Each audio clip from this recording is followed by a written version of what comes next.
네, 오늘 말씀을 나눌 때의 제목을 표징을 구하는 사람들이라고 말씀 제목을 좀 정해봤습니다. 오늘 우리가 함께 나눌 인물, 이 사사기 가운데 중심에 등장하는 기드온이라는 이 사사는 표징을 구하는 사건이 이제 6장에 2번 등장하고 있습니다. 그리고 우리가 구약에서도 이러한 인물이 있듯이 신약에서도 예수 그리스도께서 부활하신 후에 제자들에게 나타나시고 또 엠마오로 가는 가운데서 나는 내 눈으로 내 손으로 그 창자국과 못자국을 만지지 않으면 나는 그 사실을 믿지 않겠다라고 말하였던 제자 도마도 이 표징을 구하였던 대표적인 인물 중에 한 사람입니다. 그렇다고 해서 표징이 무조건적인 부정적인 이 인식을 갖게 하는 것이 아니라 표징은 우리에게 믿음과 신앙생활에 큰 힘을 북돋아주는 도구가 되기도 한다는 것입니다. 제가 앞서 부정적인 인식을 갖도록 말씀을 드린 것 같지만은 표징은 우리가 살아가는 가운데서도 필요한 부분이라는 것을 제가 한 번 더 말씀드리고 싶습니다. 강의안을 보시면 서론입니다. 서론을 보실 때에 사사기 전체적인 구조 중에 이 구조를 한번 기억해 주시면 좋을 것 같습니다. 왜냐하면 앞서 말씀하신 목사님들도 계시지만은 새벽에도 이 사사기 말씀을 함께 나누고 있기 때문에 이 부분을 우리가 기억하면 사사기를 조금 더 재미나게 관심 갖고 그리고 또한 구조를 조금 더 쉽게 이해할 수 있기 때문입니다. 먼저 첫 번째는 사사기에 등장하는 12명의 사사들을 볼 수 있습니다. 첫 번째 1번 온니엘부터 해서 12번 삼손까지 6명 대사사라고 불리는 소위 큰 사건들, 큰 분량을 가지고 있는 사람들과 그리고 소사사라 불리는 자근자근한 조금씩 담겨있는 이 업적들이 남겨져 있는 사사들이 있습니다. 이렇게 해서 12명의 사사들로서 사사기 구성이 이루어져 있고요. 그리고 이 사사기 이 사사들 외에도 사사기 끝부분을 보면 왕이 없던 시대에 자기 소견에 옳은 대로 행하던 사람이 그냥 대다수였다는 것을 보여주는 사건들이 등장하고 있고, 또 그러한 결정과 그리고 실천, 행동을 통해서 서로 간의 피를 유혈 사건을, 민족 간의 아픔을 겪는 사건들도 사사기에 기록이 되어 있습니다. 중요한 것은 이제 이 사사기 왜 그러한 일들이 일어났는가, 바로 왕이 없었다라는 그 주제를 가지고 있습니다. 강의안의 두 번째를 보시면 이게 위에 있는 이 사사들이 어떠한 구조로 사건들이 기록이 되어져 있고 또 어떤 순서로 이 사건들이 진행이 되고 있는지 쉽게 이해할 수 있는 내용을 기록해 놓았는데요. 두 번째, 사사기에 나타나는 순환 반복 구조라는 것입니다. 이것이 긍정적으로 말할 때는 순환, 사이클, 순환 구조라고 말하는데, 사사기에서는 이게 긍정적이보다는 악순환으로 솔직히 말씀을 드리고 싶습니다. 왜냐하면 이 구조가 회복해서 하나님 찬양하는 이제 영광된 백성으로 마치면 좋겠지만은, 이 영광된 백성들이 다시금 망각하여서 배교하는 이런 흐름이 순환이 된다는 것입니다. 처음 보시면 이스라엘의 불순종, 바로 배교, 하나님을 하나님으로 여기지 않고 섬기지 않고 그들이 행하지 말아야 될 우상 숭배를 행하는 것을 볼 수 있습니다. 물론 우상 숭배는 모세가 애굽에서 이스라엘 백성들을 인도해낸 이후에 출애굽기 32장에서 보시다시피 황금 송아지 사건과 그리고 민수기 22장과 25장 그리고 31장에서 그 간음하는, 즉 이방 민족들의 여인과 그들이 믿는 종교들을 이스라엘 진내에 갖고 오게 되고, 그리고 그 안에서 일어나는 음행들, 그리고 음행으로 인해서 일어나는 병을 통하여서 2만 명 이상이 죽는 그 암담한 사건들, 그리고 이 원인을 찾아서 그 원인을 처단하고자 하는 모세의 심판, 이러한 내용들이 민수기에 담겨 있습니다. 하지만 이러한 것을 볼 때에 이 우상 숭배가 이스라엘에게서 완벽하게 심판되거나 처단된 것이 아니라 계속 이스라엘을 흔들고 유혹하였다는 것이죠. 오늘날 우리도 그리스도인으로서, 하나님의 백성으로서, 성도로서 살아가고 있지만은 우리에게도 조금씩 나는 저 부분이 약하니 저 부분을 이겨낼 수 있도록 내가 저 위험한 곳에 가지 않을 거야, 유혹에 빠져 넘어가지 않을 거야 라고 완벽히 처단하고 방어를 했다라고 생각할 수 있지만은, 우리는 어느 순간에 그곳에 머물고 그리고 잘못된 일을 행하고 있다는 것도 경험하고 돌아보기도 한다는 것입니다.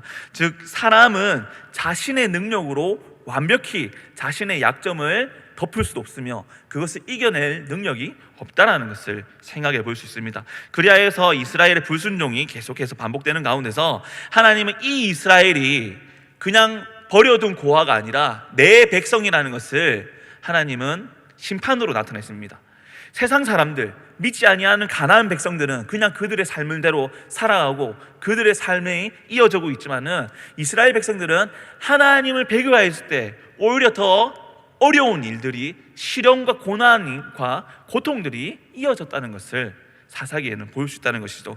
그런데 이것이 하나님 사랑이었다는 것을 뒤늦게 알게 된다는 것입니다. 그래서 하나님의 사랑의 심판이 있고요, 사랑의 심판 가운데서 이스라엘 백성들이 하나님께 응답을 부립니다. 하나님 구해주세요, 구해주세요, 살려주세요, 이곳에서 건져주세요라는 간구와 함께 부르짖음이 시작되고요, 그 부르짖음 가운데서 하나님은 응답하셔서 사사를 보내주십니다. 이것이 사사기의 사사들이 등장하는 공통적인 순환 구조입니다.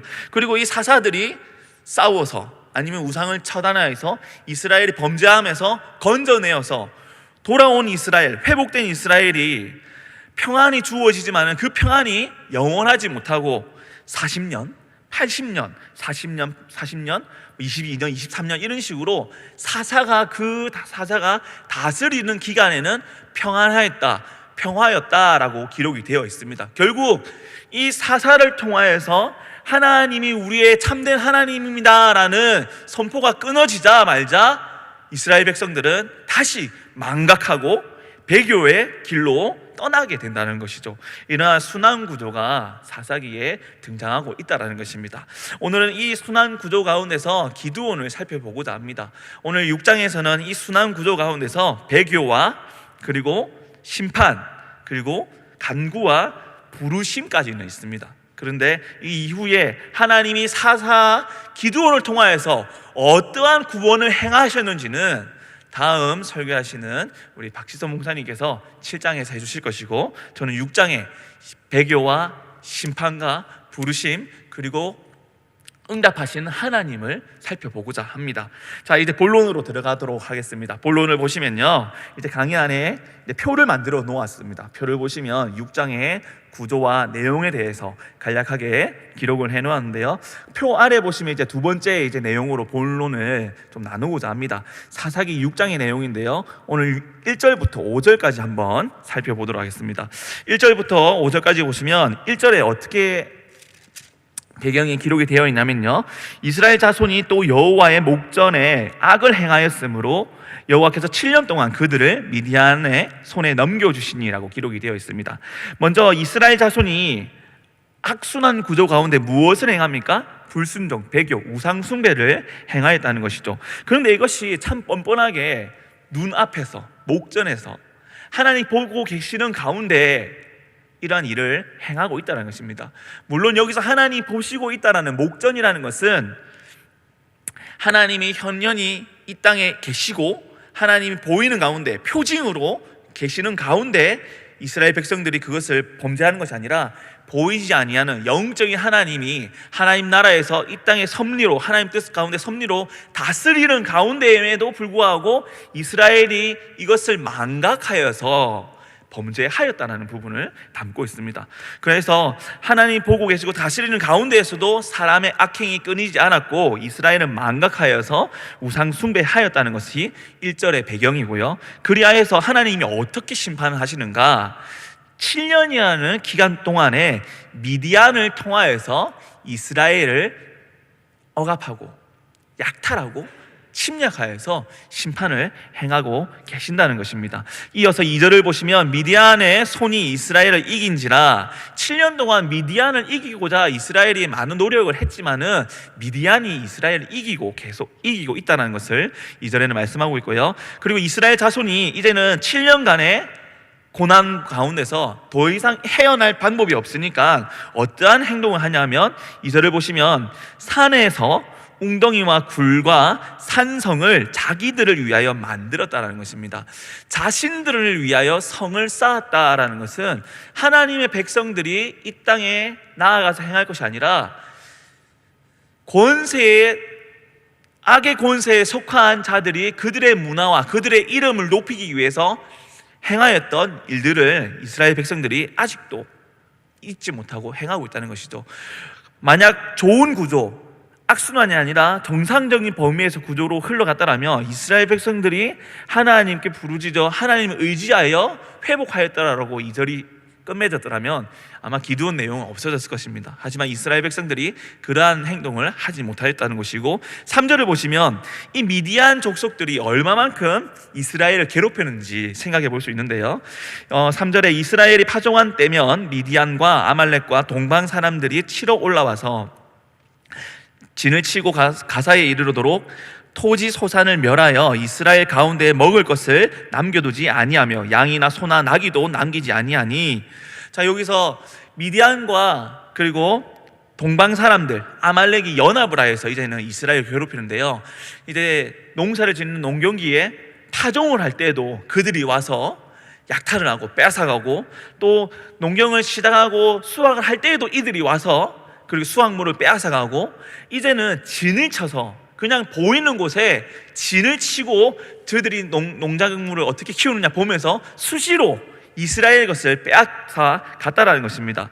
그리고 이제 미디안과 이제 아말렉과 동방 사람들의 특징은 유목 생활을 합니다. 유목 생활을 하면 이제 그들의 짐승 가축이 있다는 것이죠. 그런데 이제 사람들이 곡식만 빼앗아가는 것이 아니라 수풀을 따라, 우거진 수풀을 따라 유목 생활을 하는 이 동방 민족들과 미디안이 이스라엘의 수풀이 자랄 때마다 그들의 짐승을 끌고 와서 이스라엘의 모든 토목들을 쑥대밭이 아니라 아예 모조리 싹 가져간다는 것이죠.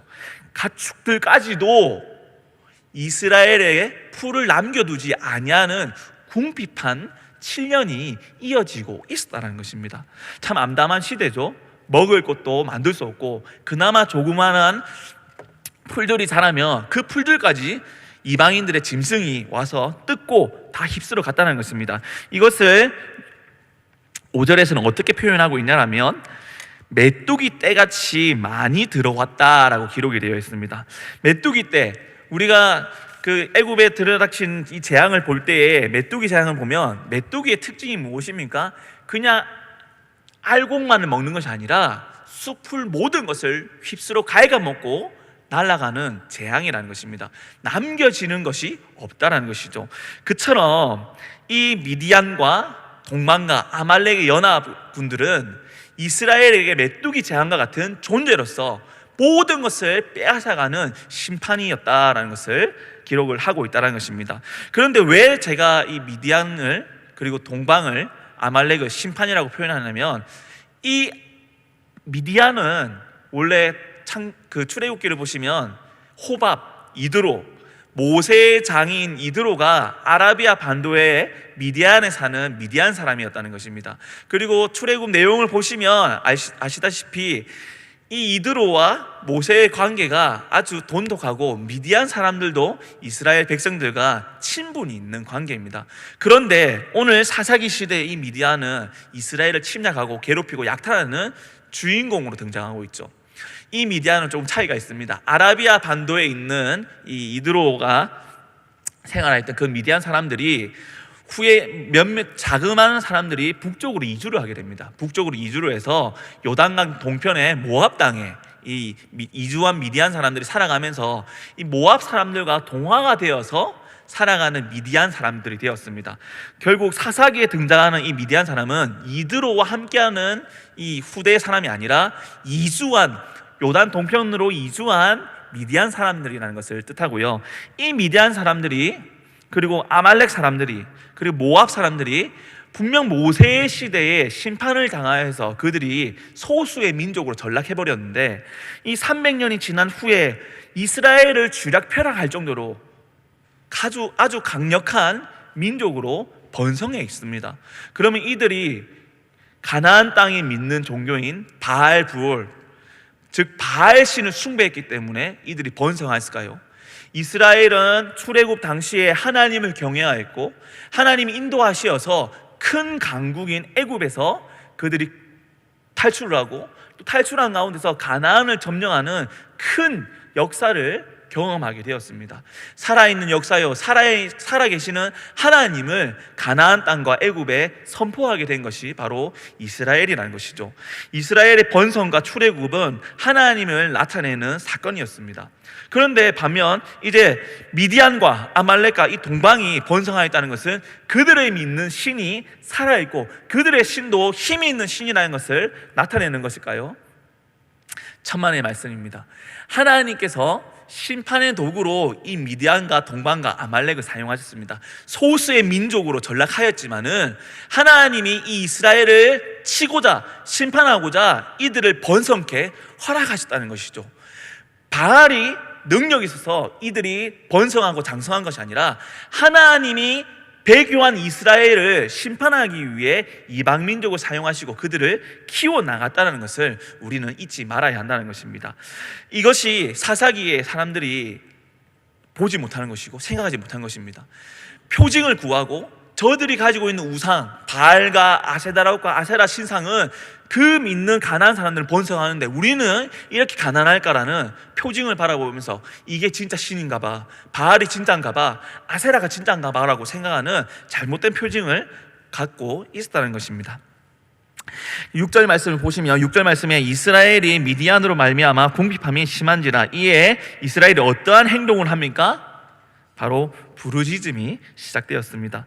이러한 환경과 조건 속에서 이제 이스라엘이 드디어 부르짖기 시작했다는 것이죠.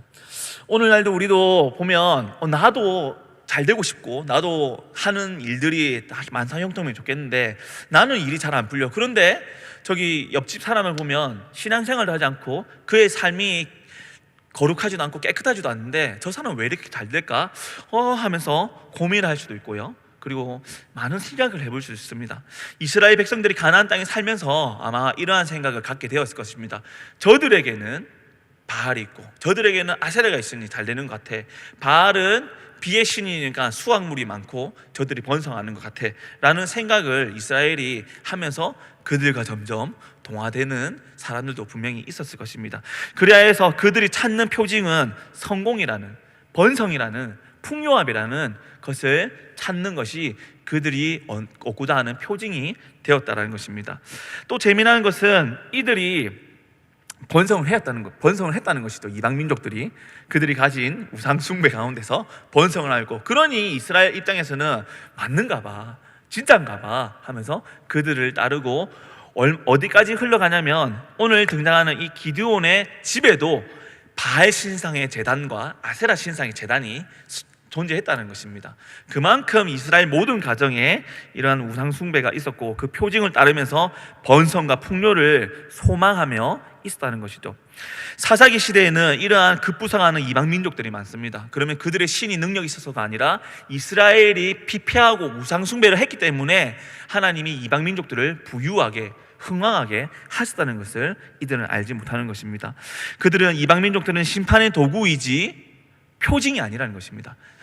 하나님 믿는 자들이 번성함의 표징이 아니라 심판의 도구로 표징이 된다는 것을 이스라엘은 몰랐다는 것이죠.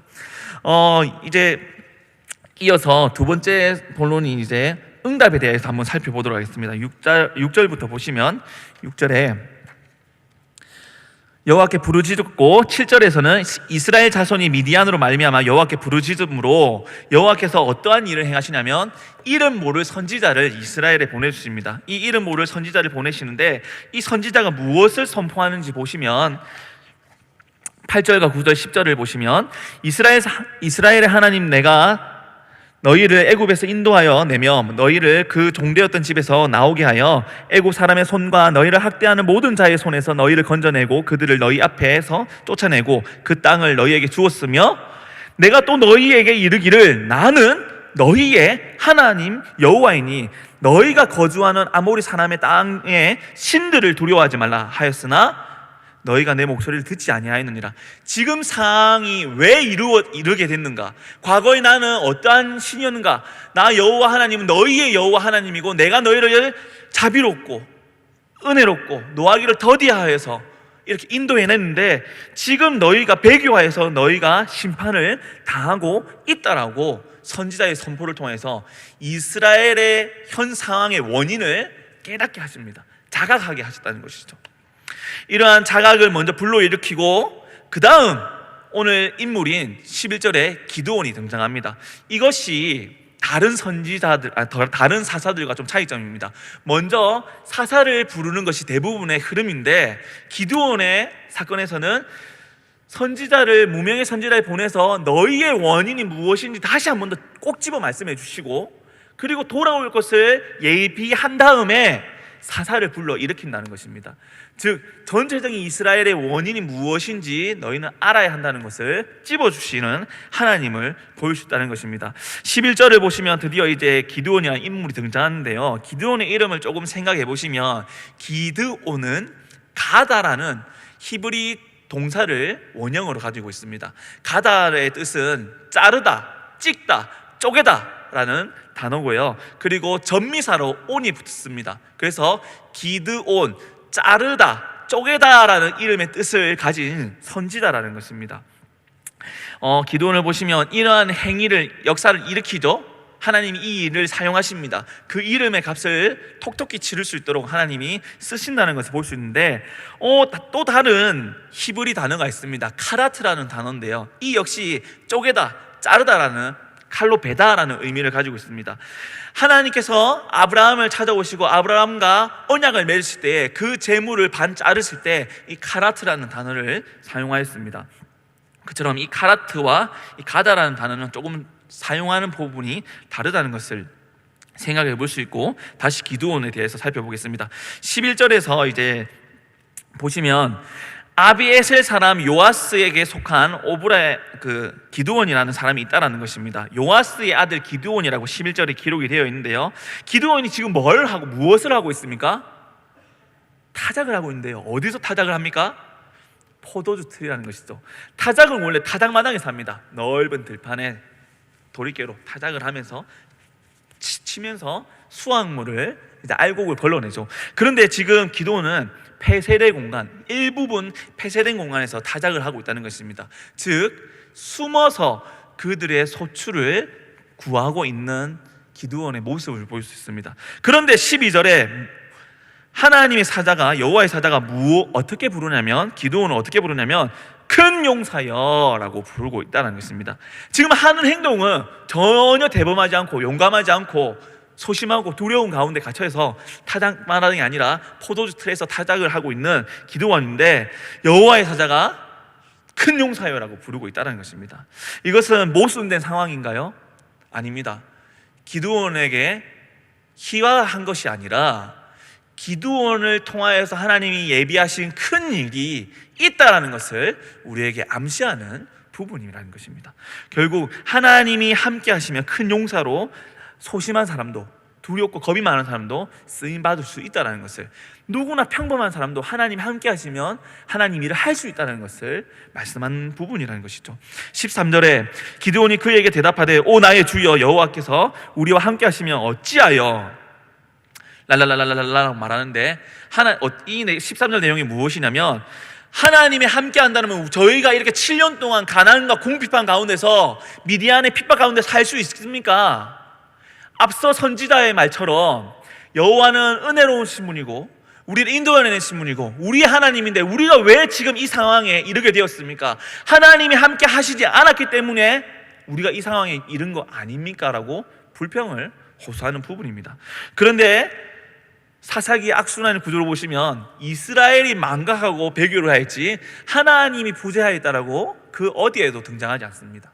그 어디에 등장하지 않습니다. 하나님이 함께 하셨기 때문에 이방 민족들을 통하여서 심판을 하고 계신다는 것을 우리는 생각해 볼 수 있다는 것이죠. 14절에 여호와께서 그를 향하여 이르시되 너는 가서 너의 힘으로 이스라엘을 미디안의 손에서 구원하라. 내가 너를 보낸 것이 아니냐 하시니라.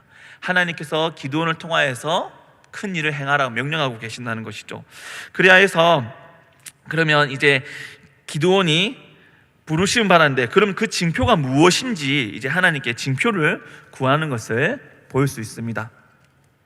기드온이 구하는 징표는 바로 이제 내가 예물을 준비해 올 테니 예물을 준비해 오는 동안 여기 머물러 계시고 떠나지 마시고 머물러 계시고, 그리고 내 예물을 받아달라고 이제 기드온이 부탁을 하고 있다라는 것입니다. 그것이 이제 17절과 18절에 나오는데요. 17절을 보시면 기드온이 그에게 대답하되 만일 내가 주께 은혜를 얻었사오면 나와 말씀하신 이가 주 되시는 표징을 내게 보이셔서, 내게 이렇게 말씀하셨고 나를 찾아오셨고 하나님 선포해 주셨는데, 그러면 그 선포하신 이가 하나님이라는 표징을 보여주세요 라고 표징을 구하는 행위를 하고 있다는 것입니다. 그런데 하나님은 이 어리석은 자야라 하지 않고 순응을 해주십니다. 그래서 하나님께서 이 기드온이 예물을 구하러 이제 돌아간 사이에 기다리고 계신다는 것이죠. 그래서 18절 보시면 내가 예물을 가지고 다시 주께로 와서 그것을 주 앞에 드리기까지 이곳을 떠나지 마시기를 원하나이다라고 말하였고, 내가 너 돌아올 때까지 여기 머물겠다고 하나님 약속하십니다. 그리고 19절에 기드온이 염소 새끼와 그리고 한 에바의 가루를 빻아서 무교병과 고기를 들고 소쿠리 담아서 다시 그 장소 상수리 나무 아래에 가져왔습니다. 그랬더니 이제 여호와의 사자가 바위 위에 올려라, 그리고 그곳에 국을 부어라고 말합니다. 불이 붙는 조건에 산소가 필요하고요, 습기가 없어야 됩니다. 건조해야 된다는 것이죠. 그런데 이 여호와의 사자가 지팡이로 그곳을 가리키니 이 예물들이 불사른 번제가 되었다는 것이 21절에 기록이 되어 있습니다. 즉 하나님이 일을 행하실 때 일반적인 방법보다 불가능한 것을 행함으로 인해서 표징으로 나타내시는 경우가 있다는 것이죠.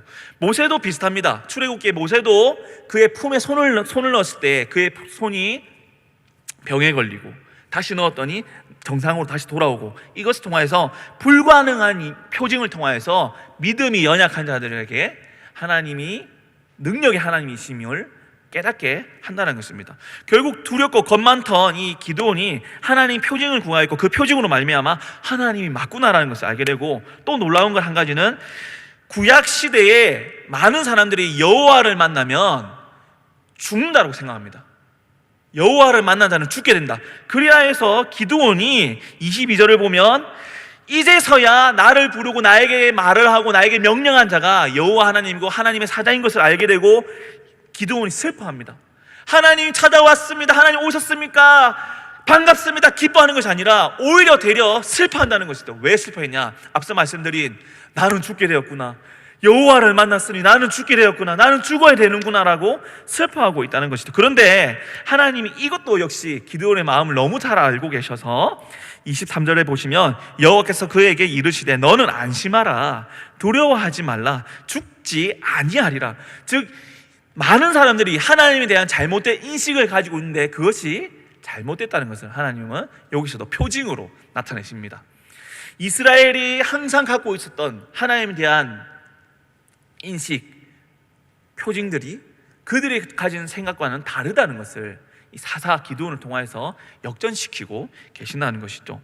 이래서 24절을 보시면 기드온이 여호와를 위하여 거기서 제단을 쌓고 그것을 여호와 살롬이라 하였더라. 그것이 오늘까지 아베셀 사람에게 속한 오보라 성읍에 있었다라고 사사기 기록실에는 기록이 되어 있습니다.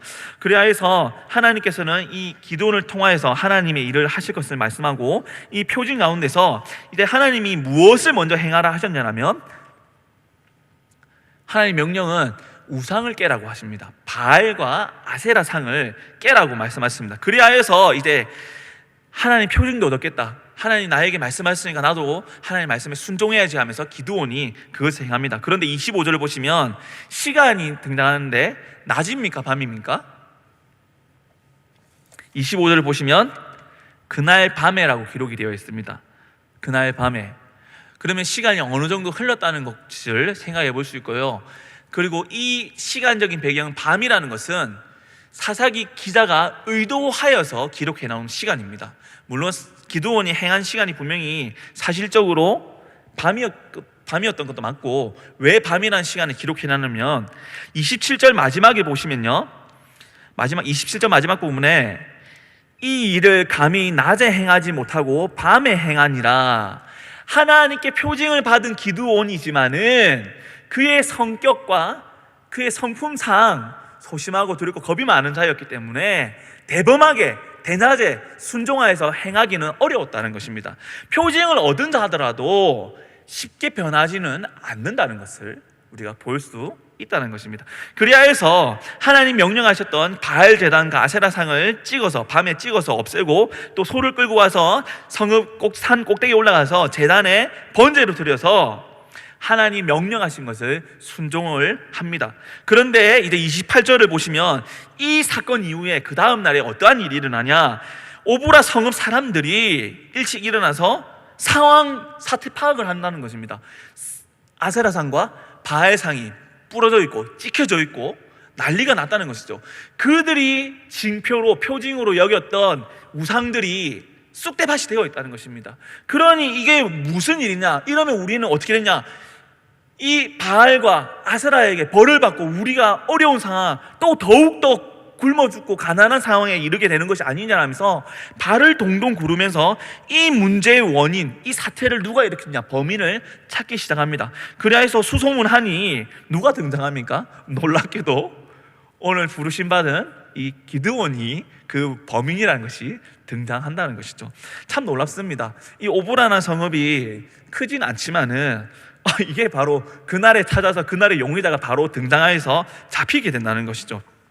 이때에 이제 그 기드온의 아버지 요아스의 집에 마을 사람들이 모였고, 당신의 아들 기드온을 당장 끌어내라. 그리고 기드온은 죽어야 된다. 왜냐? 우리가 섬기고 우리가 정성을 다해서 우리의 풍요의 신인 이 바알과 아세라의 신상을 깨부쉈으니 저는 벌 받아 죽어야 된다. 쟤 때문에 우리가 더 가난해질 거야라고, 불행해질 거야라고 그를 죽이자라고 하고 있다는 것이죠. 이러한 선동 가운데 참 놀라운 것은 자기 집에도 바알 신상이 있었고 자기 집에도 아세라 제단이 있었던 이 요아스 기드온의 아버지가 참 재미난 이야기를 합니다. 어떤 이야기를 하냐면 31절을 보시면, 너희가 바알을 위하여 다투느냐, 너희가 지금 이스라엘 백성들, 너희가 지금 바알 신상이 깨졌다고 이렇게 싸우면 되냐, 동요하면 되냐, 이렇게 소란이 일어나면 되냐. 바알 신상은 신이 아니다. 신이라면 그가 자신을 구원하고 그가 자신을 지키며 자신을 파괴하던 자를 심판해야 되는 거 아니냐.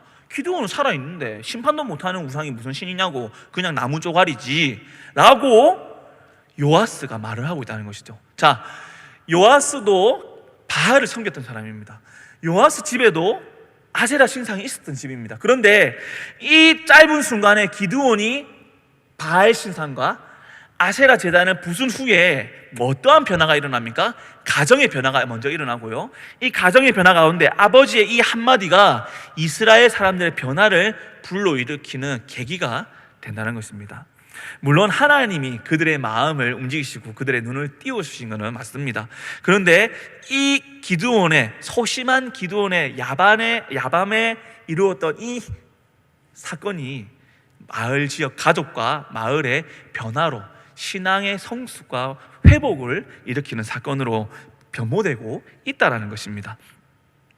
그리하여서 이 32절에는 기드온의 이름이 그의 아버지 요아스로 말미암아 여룻바알이라는 이름을 얻게 되는데요, 이 여룻바알이라는 것은 바알이 스스로 싸우다라는 의미를 담긴 이름입니다. 바알 스스로가 싸우다, 즉 바알이 자신과 싸우다는 의미를 가지고 있는데, 바알이 바알 신상을 통하여서 스스로 싸우게 되다, 즉 문제거리가 되다라는 의미를 가지고 있습니다. 그래서 여룻바알이라는 이름은 후대에도 계속 기드온보다는 여룻바알로 불려졌다라는 것이 여기에 유래로 기록이 되어 있고요. 이제 33절부터 40절까지 볼 것인데, 33절에 보시면 시간이 얼마 지나지 않았습니다. 그런데 이 시기가 그냥 시간적인 흐름도 있지만은 조금 사사기 기자는 의미 깊게 두고 있습니다. 그때 33절에 시작되는 이 시간의 순간을 하나님이 예비하신 때라고 사사기 기자는 기록을 하고 있다는 것입니다. 그냥 흘러가는 것이 아니라 하나님이 또 예비하신 일이 이루어진 그때에 어떠한 일이 예비되었느냐, 미디안과 아말렉과 동방 사람들이 쳐들어왔다는 것입니다. 이 우상이 쑥대밭이 되고 사건이 좀 이제 진정되고 나니 또다시 이방 민족들이 쳐들어오고 있다는 것이죠. 그러면 악재가 덮쳤다는 것으로 생각해 볼 수 있습니다. 야, 네가 바알 신상을 깼으니 우리에게 불행이 이어져서 저들이 또 쳐들어오는 거 아니냐, 보복 아니냐, 이게 바알의 심판 아니냐라고 생각하는 자들도 분명히 있었을 것입니다. 하지만 하나님은 이 연속수상에 바알이 참된 신이 아니라 나 여호와가 참된 신이라는 것을 알게 하기 위해서 이러한 연속수상에 하나님의 계획의 때인 그때를 두셨다는 것입니다. 그래야 해서 눈에 보이는 이스라엘 골짜기에 이제 진을 치고 있습니다. 이 오브라 지역과 이제 모레산이라는 산이 있고요. 그리고 이스라엘 골짜기가 있는데 약간 삼각형 모양이 있습니다. 한 언덕에는 이 연합군들이 진을 치고 있고 한쪽에는 우리 동네인데 이거 큰일 났다는 것입니다. 저곳에 보니 이 연합군들이 너무 많이 쳐들어왔습니다. 7장을 보시면 이 연합군의 수가 13만 5천 명이라는 어마무시한 수가 등장합니다. 그런데 이 이스라엘에 모일 수 있는 병력들은 10만도 안 되죠.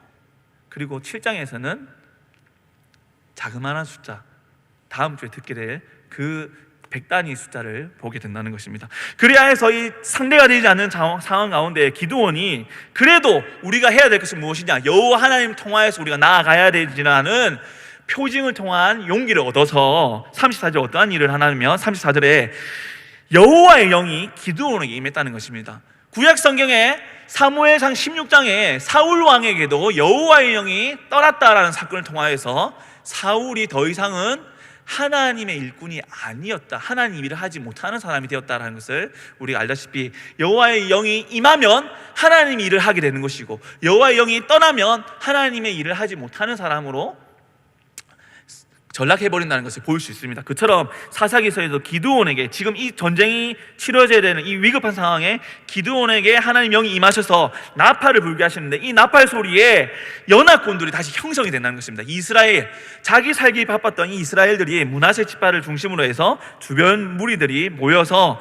그래도 지금 이 전쟁을 준비해야 되는 상황에 우리도 전쟁을 준비합시다라고 힘을 얻어서 이스라엘의 연합적인 회복도 이루어지었다라는 것을 조금은 우리에게 보여주고 있습니다. 36절에 기드온이 하나님께 여쭈되 주께서 이미 말씀하신 같이 내 손으로 이스라엘을 구원하시려거든. 하나님, 근데 하나님 말씀을 믿는데요, 하나님, 제가 아직 좀 두렵고 떨리는 마음이 있고요, 좀 겁이 납니다. 그런데 하나님 지금 표징을 좀 보여주세요라고 36절부터 표징을 또 구하고 있는데 37절에 양털 한 뭉치를 타작마당에 두리니, 타작마당 들판에 양털 한 뭉치를 두는데 이 새벽 이슬이 양털에만 머물게 하고 땅은, 주변 땅은 마른 땅으로 보여주세요라고 이제 기드온이 구합니다. 근데 38절에 기드온이 표징을 구한 대로 하나님이 또 순응을 해주십니다. 하나님께서 이렇게 호락호락한 분이 아닌데 기드온과 이스라엘이 어떤 상황이 너무 잘 아시는 하나님은 이스라엘을 건지기 위해서 그 요구 조건 표징을 순응을 해주시다는 걸 볼 수 있고요. 그런데 39절에 사람의 마음이라는 게 이렇습니다.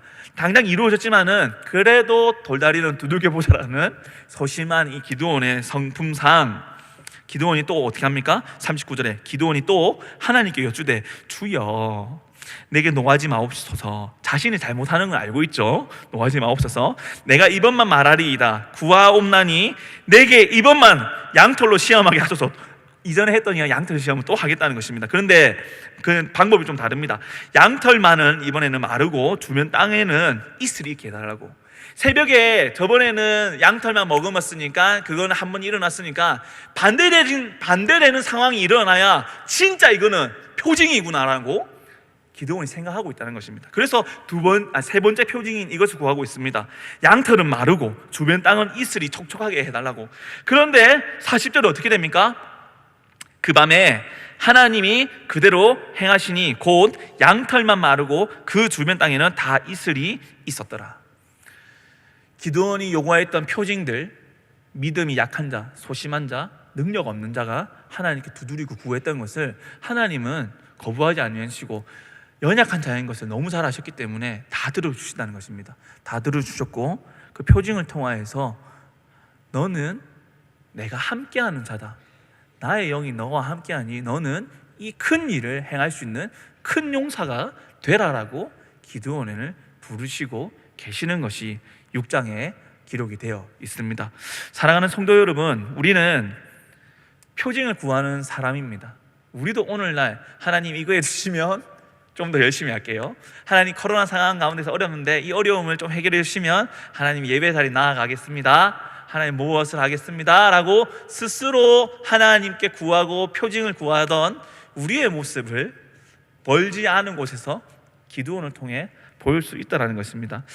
즉 기드온은 어찌 보면 우리의 모습이 되지 않을까 싶습니다. 하나님 앞에 연약함을 알고 하나님 앞에 배교한 우리의 범죄된 우리의 모습을 너무 잘 알고 있지만은 하나님 앞에 나아가지 않고 어려운 상황 가운데 구하기만 하다가 결국 그 상황 가운데 큰 부르짖음을 통하여서 하나님 찾을 때에 하나님 어떻게 하시는가?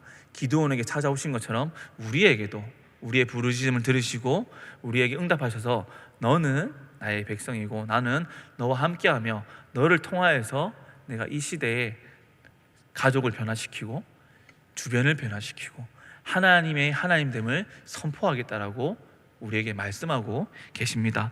성도 여러분들, 결론을 맺겠습니다. 지금도 하나님은 우리와 함께 하십니다. 그리고 그때 우리는 살아가고 있습니다. 그때는 하나님이 예비하신 때라는 것이죠. 하나님 우리를 부르신 것, 하나님 약속의 때입니다. 그리고 하나님 우리를 인도하시는 것, 지금도 하나님 앞에 엎드리게 하시는 것도 하나님 때라는 것입니다. 그런데 우리는 하나님의 사역을 내 기준과 나의 안목의 기준으로서 나의 사역으로 폄하하고 그리고 가둬버리고 그 내가 가지고 있는 선입견과 같은 프레임, 사고, 세계관에 갇혀서 나의 세계관에 하나님을 꾸역꾸역 넣고자 하니 어느 부분이 만족할 수 있겠습니까? 그런 하나님은 하나님의 큰 계획과 때에 우리를 들어오게 하시고 우리를 그 가운데 사용하고자 하신다는 것을 잊지 마시길 바랍니다. 그리고 하나님께서는 이 기드온에게 여호와 샬롬이라고 너에게 능력이 되고 너에게 힘이 되고 너에게 위로가 되어서 너의 슬픔이 아니라 너를 위로하는 평안을 주는 여호와 하나님이라고 보여주신 것처럼 오늘날 우리가 이 시대에 살아갈 때에 어려움이 있을지라도 하나님께 믿음으로 부르심 받은 우리는 하나님의 여호와 샬롬의 품에 있다는 것을 기억하시고 감사하며 살아가는 우리 한 사람 되기를 예수님 이름으로 소망합니다.